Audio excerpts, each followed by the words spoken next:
मी रसिका पुन्हा एकदा तुमचं सगळ्यांचं मनापासून स्वागत करते किचनवाली स्टोरी या माझ्या यूट्यूब चॅनलमध्ये।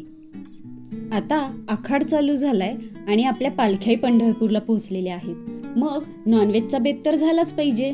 चला तर मग आज करूयात एकदम झणझणीत आणि रसरशीत असा चिकन मसाला। तर चिकन मसाला करण्यासाठी एका पातेल्यामध्ये मी 1 चमचा तेल गरम करून घेतलेला आहे आणि त्यामध्ये एक मोठा कांदा आणि एक लहान कांदा बारीक चिरून घातलेला आहे। कांदा आपल्याला छान गोल्डन ब्राऊन होईपर्यंत परतून घ्यायचा आहे।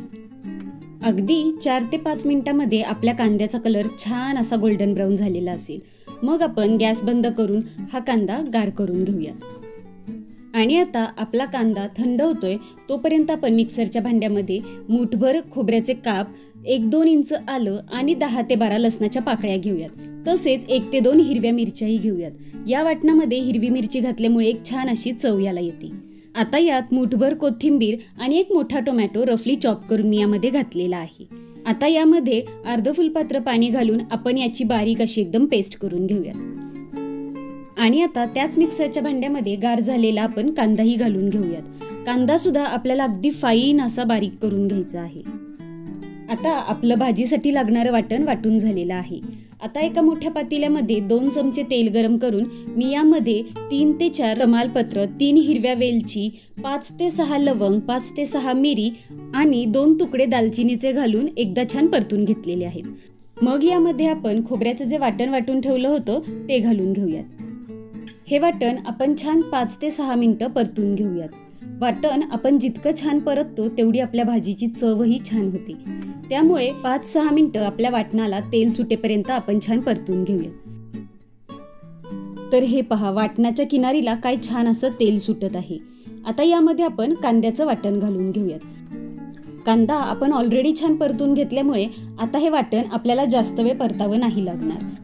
फक्त 1 मिनिटभर ते छान मिक्स केल्यानंतर त्यामध्ये आपण 2 मोठे चमचे काळं तिखट, 1 चमचा बेडगी मिरची पावडर, थोडीशी हळद, 1 चमचा धने जिरे पूड आणि 2 चमचे मीठ घालून घ्यायचं आहे। मीठ तुम्ही तुमच्या अंदाजानुसार कमी जास्त करू शकता। आता हे मसाले सुद्धा 1 मिनिटभर आपण तेलामध्ये छान परतून घेऊयात। पण मसाले करपू नयेत म्हणून आपण त्यामध्ये अगदी 1-2 चमचे पाणी घालून घेऊयात। आणि आता या मसाल्यांना 1 मिनिटभर छान आपण परतून घेऊयात।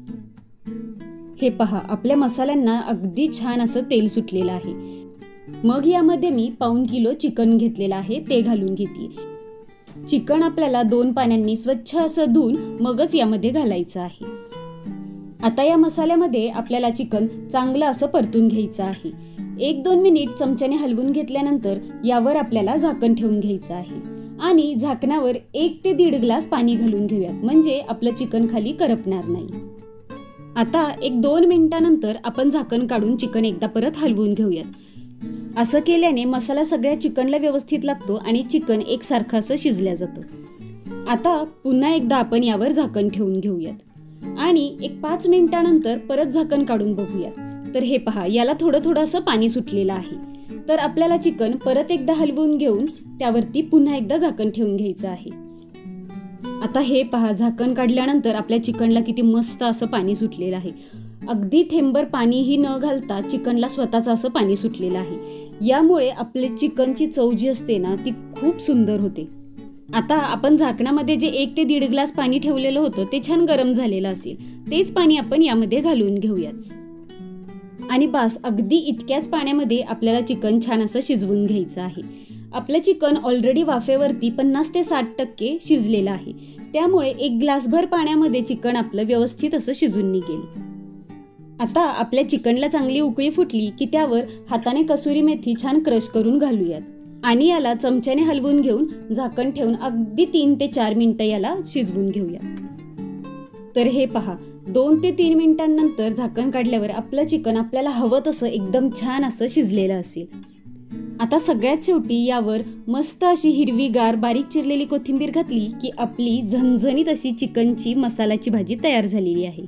भाजीची कन्सिस्टन्सी तुम्ही तुमच्या आवडीप्रमाणे पातळ किंवा घट्ट करू शकता। चला, आता मी माझा आखाड मस्त चिकन मसाल्यासोबत एन्जॉय करतेय आणि तुम्हाला माझी रेसिपी आवडली असेल तर आपल्या चॅनलला सबस्क्राईब करा आणि व्हिडिओजला लाईक आणि शेअर नक्की करा। चला तर मग भेटूयात अशा छान छान रेसिपीज सोबत पुढच्या व्हिडिओमध्ये.